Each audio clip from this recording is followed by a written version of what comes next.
What does the future of spirituality, entrepreneurship, and social media look like?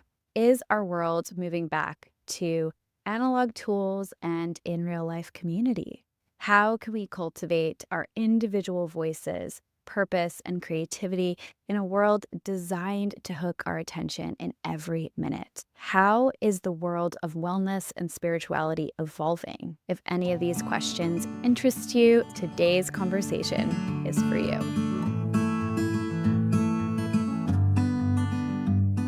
Hello, and welcome back to The Other Way, where we explore paths less taken in work, life, spirituality, purpose, and well being. I'm your host, Kasha, and I just wrapped a deep, philosophical, mystical, and at times what felt like psychic conversation with the one and only Jasmine Nnenna. Many of you may know Jasmine as the co-founder of Erah Society, an oasis for spiritual seekers and founders. She's also the host of the internationally recognized podcast Countercultural, where she dives into esoteric spirituality and expansive inner landscapes. Her Substack is a treasure trove of thoughtful musings, and today we went deep. We explored the evolving nature of entrepreneurship in the Aquarian age and what it looks like to step away from social media as an online business owner, and Jasmine's personal shift towards offline spaces. Naturally, our conversation touched on spirituality, how spiritual idea and practice are changing, and the shadow side of what I would like to call spiritual materialism, the subtle ways we grasp for spiritual achievement in today's new age communities, and what are some of the downsides. This episode isn't just a window into Jasmine's mind and body of work. It is also a rich inquiry into what the future might hold for spirituality, entrepreneurship, and social media. It's a seemingly wild combination, but as Jasmine beautifully put it herself, she lives for the intersection of ideas that feel like opposites at first glance. Jasmine, welcome to The Other Way. Thank you for having me. I'm super excited to have this conversation. I'm so excited to meet you finally and get to chat. Yes. Before we get into some of the questions that I have for you, there's a question that I love to ask every guest, which is kind of a surprise because I didn't send this to you in the outline. But what are 3 words that you would use to describe yourself? Hmm. 3 words I would use to describe myself. I would probably say earthy or grounded is the first one that's coming to mind.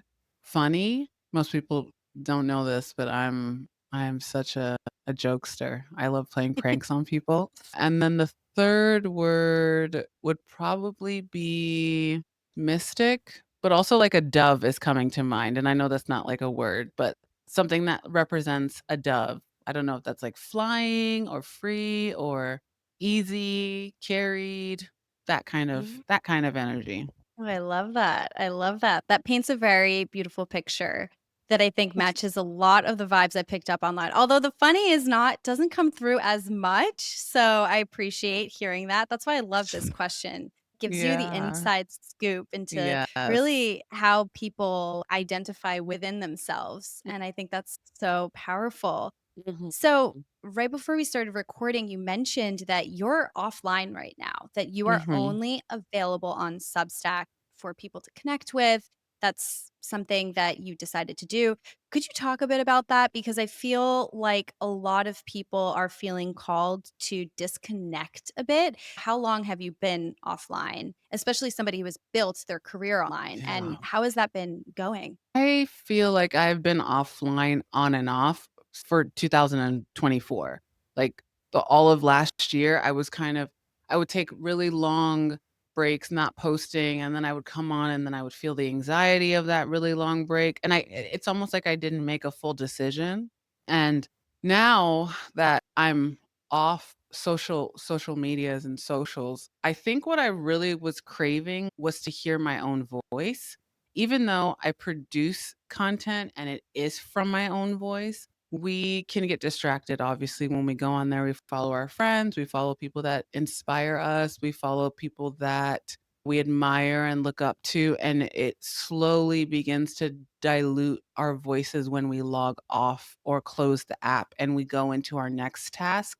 Instead of taking our voice into the next task, we take the symphony of voices we just visually chomped on for the past 10 minutes, 15 minutes, an hour, and now those voices are influencing the way we would pour tea or the way we would make a snack or the way we would talk to our partner.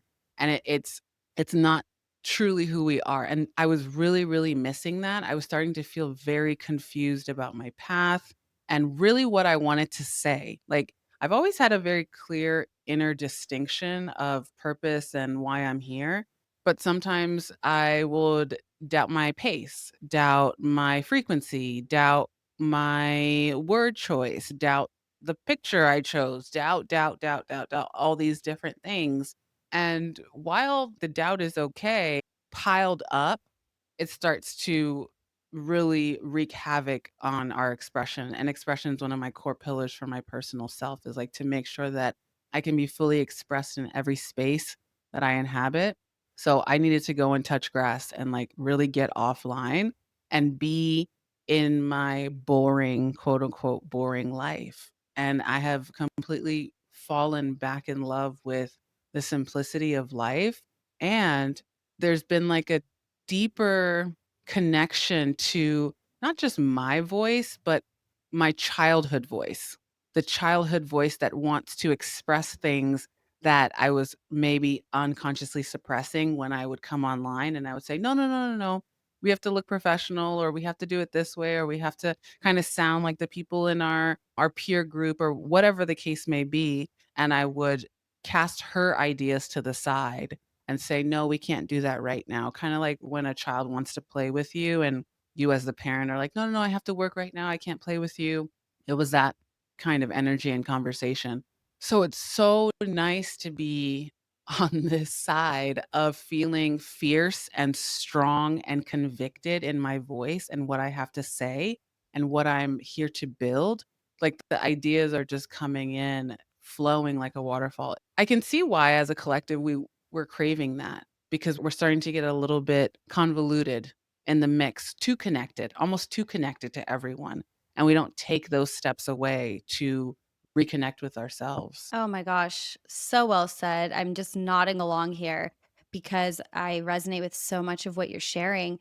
There's this notion that a lot of the wise traditions bring up around we become our environment, or what we think is who we become in many Mhm. ways, right? What we constantly think, the narratives that are repeating in our brains.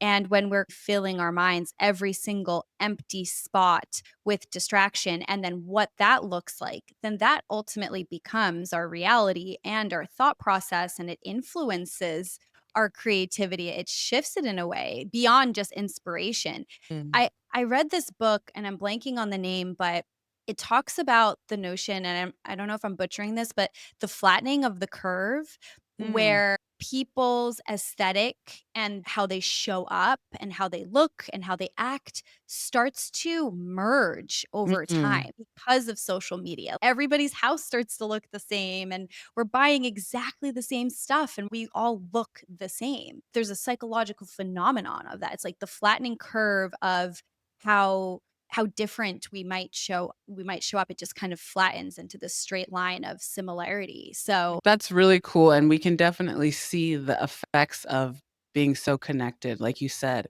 how we all look, how we all speak, what we speak about, the teachings that kinda keep getting regurgitated as opposed to an embodied experience that gets shared. Yes, yes, yes, yes, yes, yes to all that stuff, and it really connects deeply to our desire to be loved and to be tribal, to be part of the tribe and not be so different and not be so othered. But when our deepest desire, like mine, is to be uniquely expressed, that I want to do something that no one else on this planet can do, I have to be continuously mindful of how deeply connected to the other person I am. As much as I love them and as much as I love my fellow human being, I came into this world alone and I'm going to leave alone. And I would like to keep as much of that innocent, individualistic expression as I possibly can, while also leaving space for the relationships that I cultivate that allow me to become a deeper human being through a shared lived experience. I'm curious, you talk a lot about really the intersection of spirituality, money, entrepreneurship, leadership from this much deeper lens. And a lot of that you do online.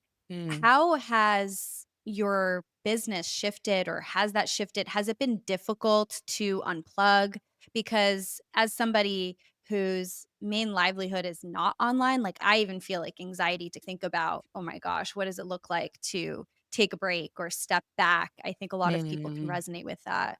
Yeah, it's very interesting because the way I've set my life up is not all of my livelihood is online too, and I think that Good that's, job. like, the number one thing and probably, like, a secret hack, quote, unquote, that entrepreneurs need to have, that all of your money cannot be generated online and cannot be generated through your personal brand. I think that's a really, really big bursting of the bubble, especially coming out of, I say coming out of because my mind is kind of already on the future, but coming out of influencer mode, coming out of personal branding mode, coming out of a one person business mode, we're going to see as we continue to grow together collectively this emergence of groups of businesses or groups that are gathering around an ideal or an upgraded, elevated product.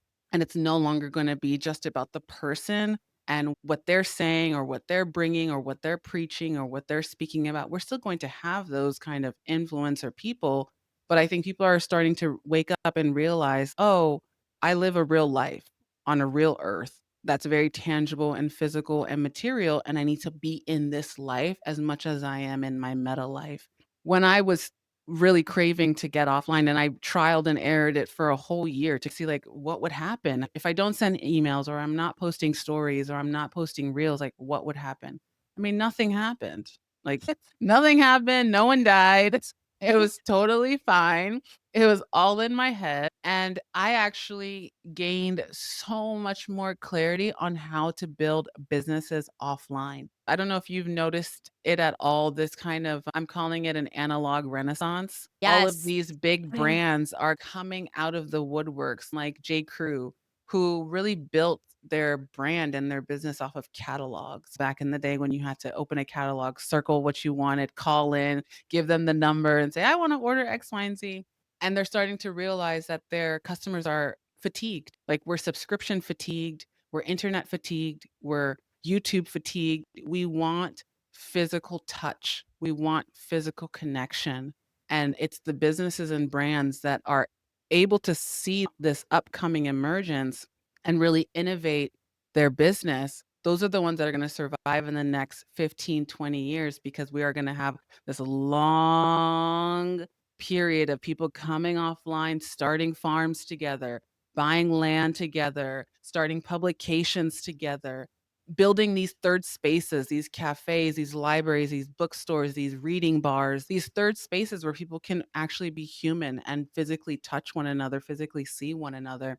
So nothing is going to happen if you as an entrepreneur leave online. I think if anything, what happened to me was I just unending downloads of how to create more abundance and prosperity and connection and collaboration offline. Ideas for businesses on the physical ground in my community. Because at the end of the day, all these changes that we're seeking as individual spiritualists or founders or conscious creatives, we have to do it in our communities first. And online kind of creates this false, what do I wanna say? It kinda makes it feel like we're connected, but we're not. Like, I don't know Yeah. you. You don't know Yeah. me. You only know me from online. I would have a better chance of deepening the relationship with my local pizza shop owner than I would with someone that I follow online because at least we're interacting in our humanity Yeah. together in shared time and space. I know that kinda sounds a little bit esoteric, but we're gonna see more and more of that craving to come offline, not just to be like a cool sabbatical thing, but like a real yearning as human beings to want to connect within our communities and imprint and impact our communities with our businesses, if you connect with being a founder or an entrepreneur. Oh my gosh, I love this. This is turning into a forecast of the future, like a psychic download. And I absolutely am here for it. I subscribe to the Retreat physical newspaper. I love Mhm. it. And I consult in tech and like with the rise of AI. I mean, we're just going to have AI like talking to each other on Instagram very soon. But Yes. I bring that up because I work with a lot of Gen Zers and they're Mm. also going back to like analog writing in notebooks, listening to records, like they Yeah. subscribe to a physical newspaper. A lot of them are taking things offline already.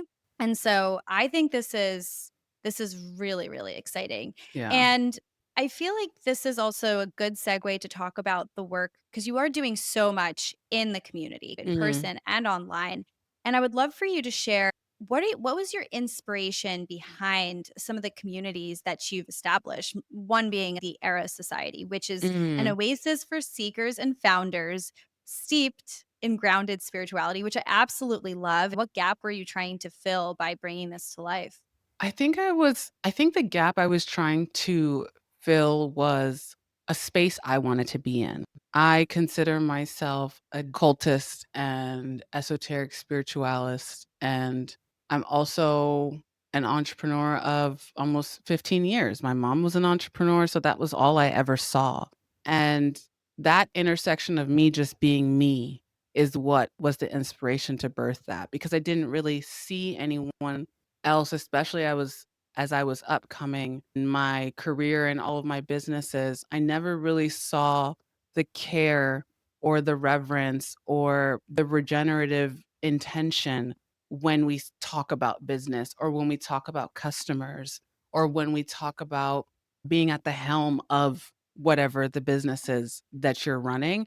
And my background is in advertising and publishing, and I worked in those industries for a very long time, even s side by side as I was starting my various many businesses, and I always felt like I had to hide the spiritual side of me. I always felt like I had to Mm, dim it down or suppress little parts here and there to be able to fit into the office life or to fit into the companies I was working at, and it never fully felt like a space that I felt safe enough to be fully expressed in. And going back to what I said earlier about expression being one of my core personal pillars, that if I can't be in spaces where all of me can feel safe and fully expressed, then I know that space isn't for me.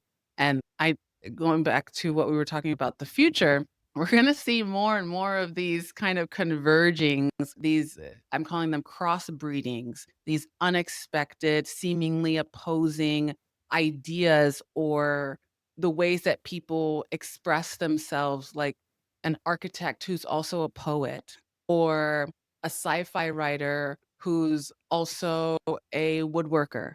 We're going to see more of these crossbreedings as more and more of the collective consciousness awakens to their own individual uniqueness.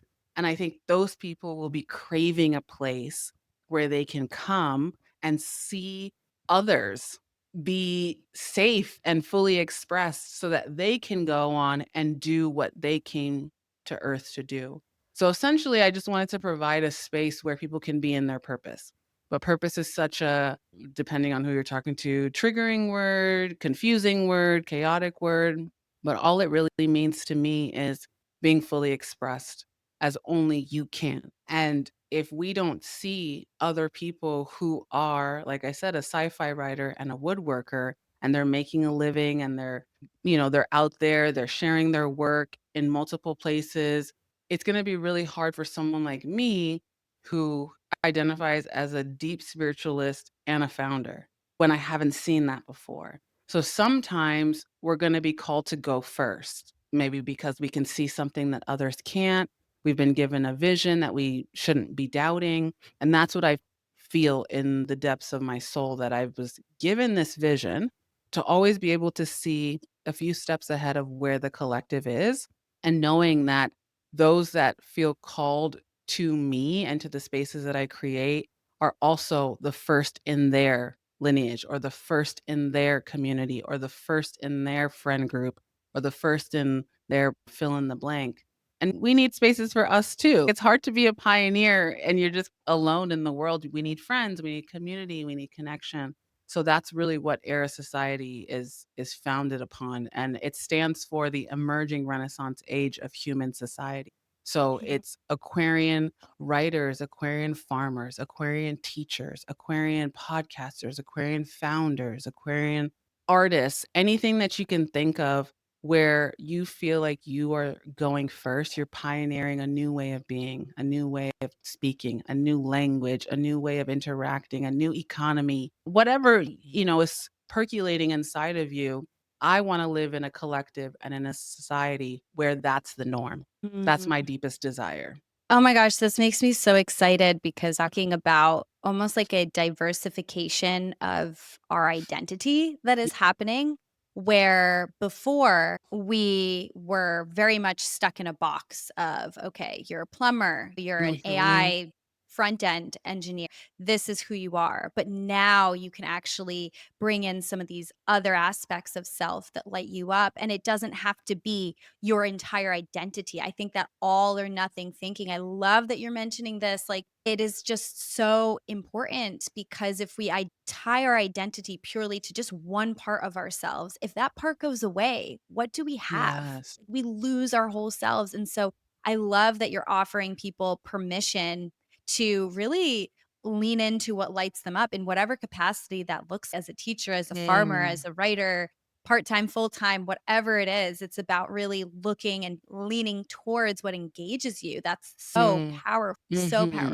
It is. It really is, and I actually think that the purpose won't be fully unfolding until we access and accept the multidimensional parts of ourselves. So let's say you're a plumber, but you love punk rock. My mind just goes to so many different things that this person is here to do, to start a punk rock band with other fellow plumbers. Like, it something that you've never really seen before, and you're just kinda like, that's interesting," and you wanna watch it. Even if you don't love punk rock yourself, you're interested because to me, that's the beauty of God that lives within each of us. It's multidimensional, and it wants to be expressed through our vessels, through our eyes, through our bodies, through the way that we look, through our preferences and what we like. But the world has told us to shut those parts off. And really what the world is saying is to shut your godness off, to shut your divinity down.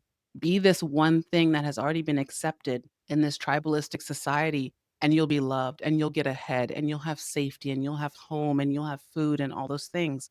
But that's not true. And that's not the only truth. You can certainly do that, and it's been proven, and it's given you all the things that you want. But for me, it hasn't allowed me to keep my divinity intact. And so that's not everything for me. That's not a truth for me. Because if I have to hide a part of myself that I feel that is so connected to the reason why I can even share with you in the way that I can share, that's not truth for me. That place is not for me. Oh my gosh, mic drop. We could just stop right here, but we won't because I got more. I got more. So you brought it up, divinity, God. You wrote a really awesome piece last year Thank you. called New Age versus Religion on your Substack, which we've already been talking about. I feel like you're bringing up such a good topic, right? Which is that belief systems are evolving for people. Mm. And I'm curious, what were you grappling with at the time when you wrote that? Because you talked about a lot of things about the evolution of spirituality, the kind of benefits versus downsides of structure. So, what was going on in your life that inspired you to explore that? Because I feel like spirituality is a very loaded word. It is, and it's kind of turning into sustainability, that word sustainability, where we don't really know, like, if a company says, "Oh, we're sustainable." Okay, what makes you sustainable? I don't really know unless you actually define what your company does in the sustainability realm. That's how then we can find shared ground. So when I wrote that piece, I feel like that piece was a long time coming, and if you've heard me on another podcast or interview before, I share this story all the time because it really was the point that catapulted me into a deeper study of interfaith religions and world religions and occultism and spirituality. My husband grew up in the Christian evangelical faith from baby. As soon as he was born, straight to the church until he graduated college. He went to a Christian college, he went to Christian elementary school, and was very much involved in the church. I wasn't. That wasn't my background. Although growing up in America, you can't escape the sprinkles of Christianity, it wasn't forced upon in my house that you have to go to church, you have to believe in this one way, et cetera, et cetera. So when we met, there were a lot of conversations that we had, obviously really deep ones about my childhood, his childhood, both of our upbringings that shaped the way he looked at the world because of those structures of belief that were basically downloaded into him. Mine were the opposite. His was, there is a God in heaven that you pray to, and depending on this, that, or the other, whatever variable, this God will give you an answer to your prayer. I was like, I'm God. There's a God that's inside of me. I'm just a living temple for God to reside.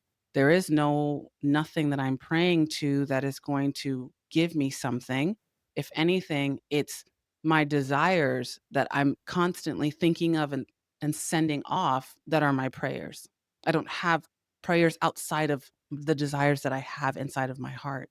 That there's nothing else that's going on outside of me. And so that was like a really interesting dynamic and wrestling in the beginning of our relationship. And the more and longer that we were together and would have these deeper conversations, he would start to feel this type of anger that was like, I never got that. I never got to explore that. I never got to have this type of relationship that you're talking about. And he's not the only person that has ever come to me with that story or with that dynamic. I actually think that a lot of my audience and the people that support my work and my readers, they all come from this very similar background.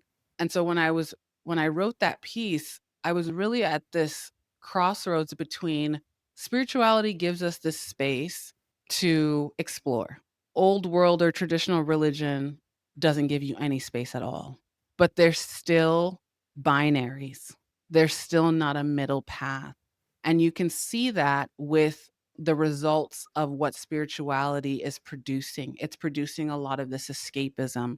It's producing a lot of this spiritual bypassing. It's producing a lot of this, let me just chant and pray. And I call it like a very hyper independent experience of your humanity, whereas traditional religion produces a very hyper dependent experience of your reality.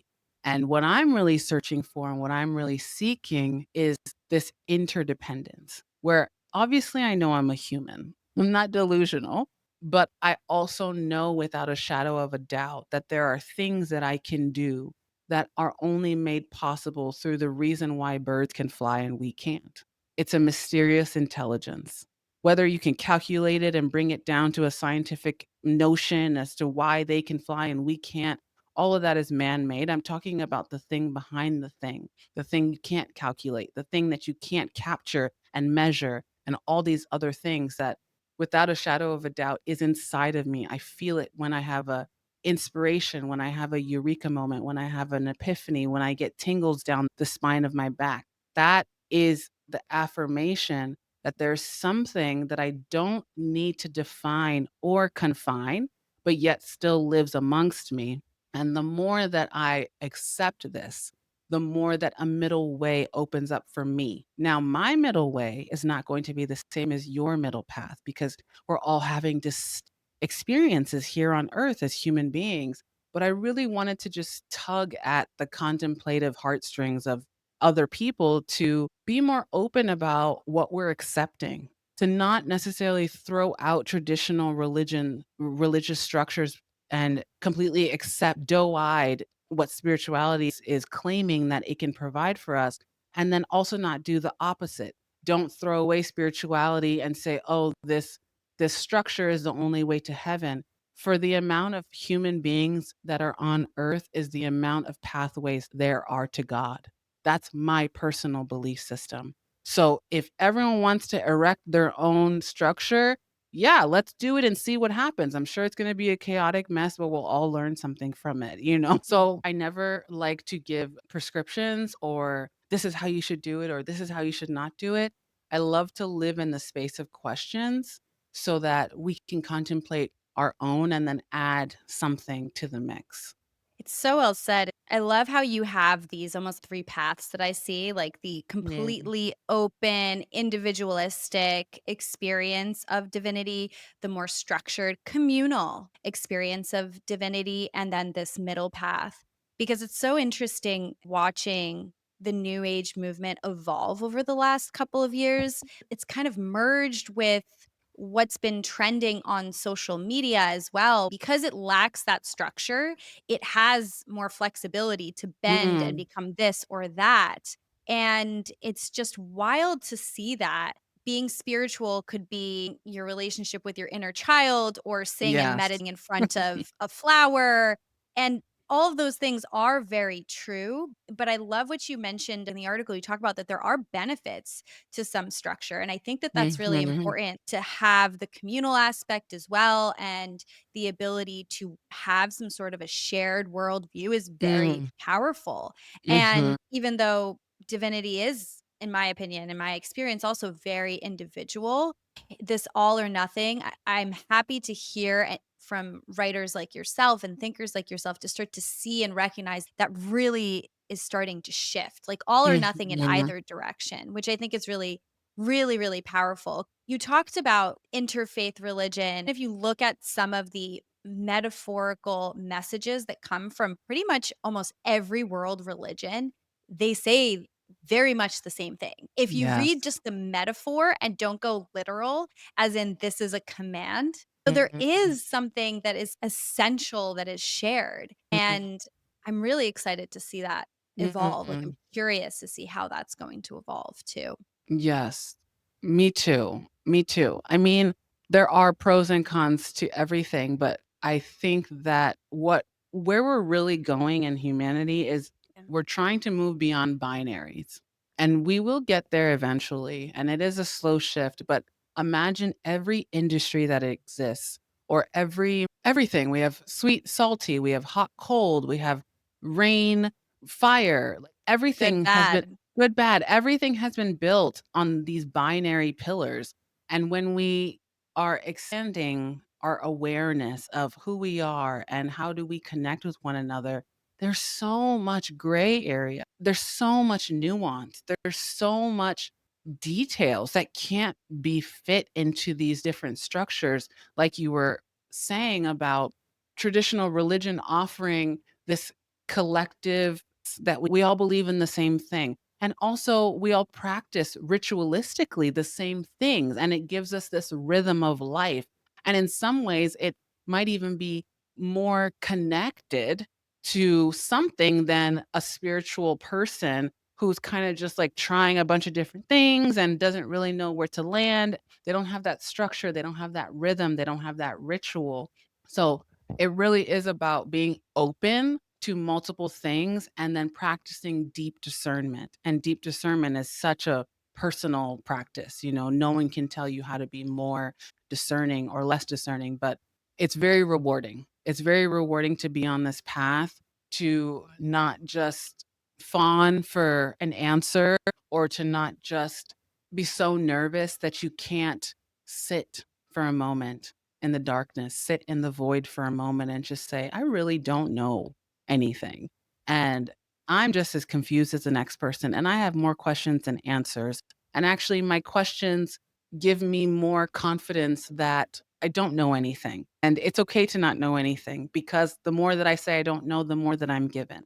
And it truly has been my experience. The more that I say I don't know and I allow my heart to be more open, the more quote unquote answers come to me, more embodiment, more safety, more confidence to say, yeah, this is what I believe for right now. Ask me in 20 minutes. I don't know. It could change. Ask me a year from now. It could absolutely change. To me, that's a characteristic of God. Mm, the liminal space. Yeah. Yeah, so powerful. So, what does the middle way look like for you spiritually? I'm curious. And I understand Yeah. that that's ever evolving too, as we literally Y- just said. Yeah, the middle way, I really take a lot of teachings from the Eightfold Path and the middle way that is talked about in Buddhism. Now, it's very tricky here because I'm looking two ways. I'm like, where do I want to go? Do I want to go left? Do I want to go? Right in the middle. I don't know if you've ever read this book, The Four Agreements. Yes. Yeah, I Okay. have. And one of the agreements is do your best, and that your best is going to change from day to day based off of many circumstances. You're tired, you didn't get enough sleep, you're dehydrated, you're sick, you are going through a breakup or a heartbreak or whatever the case may be. That agreement is just do your best. To me, that is the middle way. In every situation is doing our best with the awareness that we have, with the consciousness that we have, with the experience that we have, with the wisdom that we've garnered, with the research, with the knowing, with the intuition. All of these things are mixed up in a pot. You could give me a problem right now, and I could answer you based off of everything that I'm carrying with me right now. And that would be my intention is that would be my absolute best. It might not solve your problem. It might not be an answer to the problem, but it would be my absolute best. And I could swear on it. I could do everything in the book to say, for everything that has happened to me so far today, this is my absolute best. And I'm sorry if it didn't meet your expectations, but this is all that I could provide today. To me, that's the middle path, right action, eating, right. In Buddhism, they're not saying right in opposition of wrong. They're saying right in the accumulation of who you are today. What is the right action you can take today based off of everything that you know? And it might not actually be right when we're thinking about binaries. For example, I always bring up my kids because they're like my biggest everyday practice, everyday practice. But my daughter is a manifester. She's 6 years old. She's a manifester, an emotional manifester. And how I respond to her as a generator yesterday is totally different than how I will respond to her today, just based off of our interaction yesterday or the days previously. I'm learning, I'm gathering, I'm garnering, which is why, a side note, I don't believe in sin because it's like, how can I be punished for an ongoing seeking journey, an ongoing learning journey, an ongoing trying to rectify my wrongs journey? To me, that is the middle way. That is right action. That is eightfold path. That is the center, not too left, not too right, and then also being aware of when I'm too left, when I'm too right, being open to you sharing with me, "Hey, Jazz, you were too left or you were too" always in that dynamic seeking. That's what I mean when I say seekers.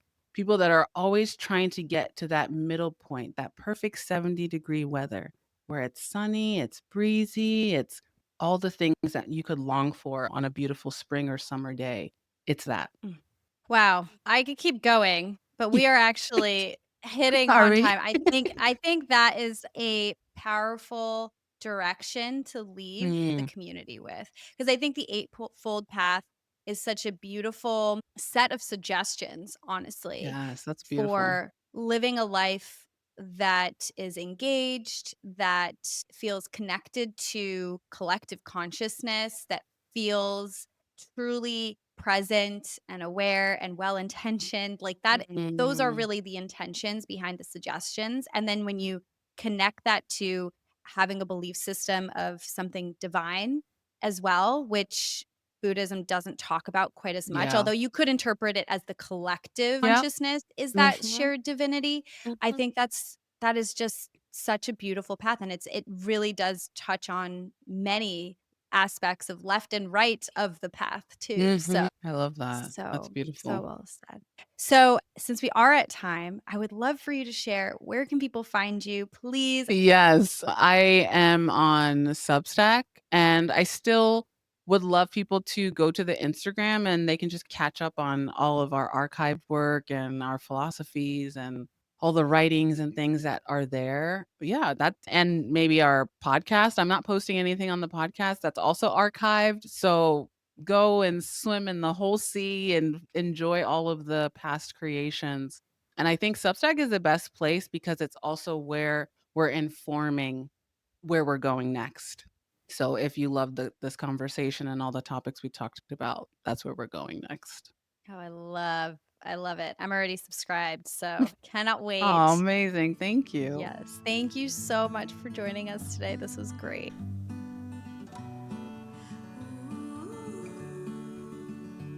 Thank you so much for tuning into The Other Way.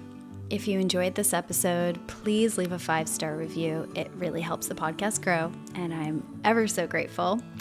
If you want to stay connected, you can find information on how in our show notes. And finally, if you're curious about inflow and want free resources around cyclical living or moon cycles, check out inflowplanner.com. And of course, for all my listeners, you can use the code podcast10 for 10% off any purchase. All right, that's all for today. See you next time.